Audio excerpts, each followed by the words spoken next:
Komite Pemuda Pembangunan Indonesia Timur (KP2IT) menggelar dialog nasional yang bertemakan Pembangunan Ibu Kota Negara Baru Kunci Pemerataan Ekonomi Nasional di D Hotel, Jalan Sultan Agung Nomor 9, Guntur, Setiabudi, Jakarta Selatan, pada Sabtu, tanggal 26 Februari tahun 2022.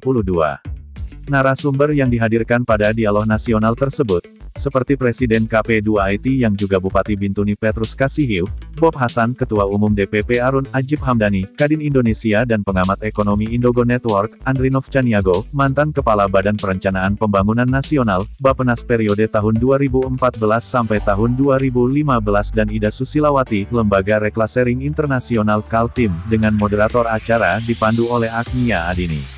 Turut hadir pada acara tersebut Sekretaris Jenderal KP2IT Abdul Syukur Sangaji, perwakilan mahasiswa Indonesia Timur, advokat, unsur pemuda, dan juga para penggiat kemajuan Indonesia Timur, serta beberapa media yang turut meliput acara dialog nasional tersebut. Ketua Panitia, Jihad Sangaji dalam laporannya mengucapkan terima kasih kepada para narasumber yang bersedia hadir dalam dialog tersebut, dan berharap pada acara tersebut dapat menghasilkan poin-poin yang bisa dijadikan sebagai tolak ukur dalam pandangan terhadap perpindahan Ibu Kota Negara (IKN) baru. Ketua Umum Dewan Pimpinan Pusat Advokasi Rakyat untuk Nusantara, DPP Arun, Bob Hasan dalam paparannya menyampaikan bahwa pemerataan ekonomi tidak bisa lepas dari falsafah bangsa. Pertama itu, ini sebenarnya satu penantian panjang untuk melihat pemerataan pembangunan di wilayah timur Indonesia. Nah, pemerataan panjang di wilayah timur Indonesia ini kan, penantian panjang ini kan harus diwujudkan dengan berbagai cara. Salah satu misalnya tumbuhnya industri-industri di wilayah timur.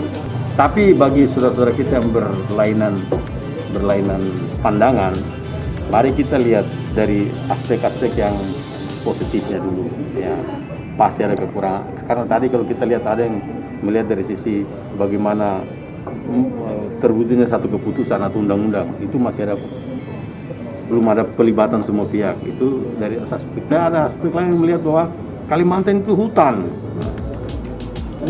mau apa di sana orang.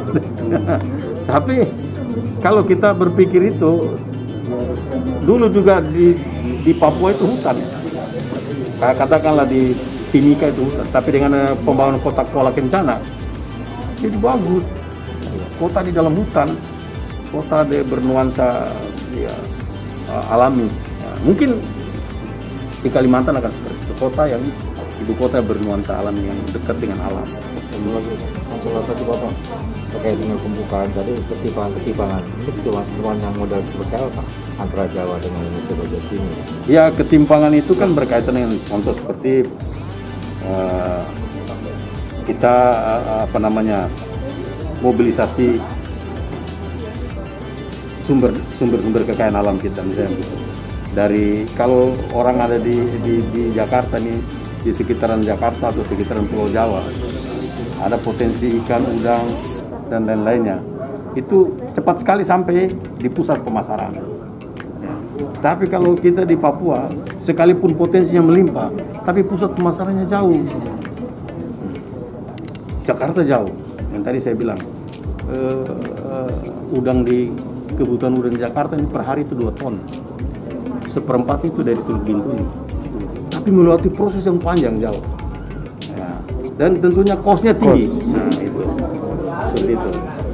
Tapi juga dalam banyak hal ada juga ketimpangan di itu bisa jadi karena ketimpangan dari infrastruktur. Bahwa orang di sini sudah 4G, sudah macam-macam. Papua pakai itu HP kayu, 4G terbatas. Nah, itu salah satu ketimpangan. Ada jarak pelayanan dengan masyarakat itu jauh. Di sini kita mau ke sudah dapat puskesmas, berapa meter dapat puskesmas. Di Papua itu bisa berjalan berhari-hari dapat puskesmas. Itu salah.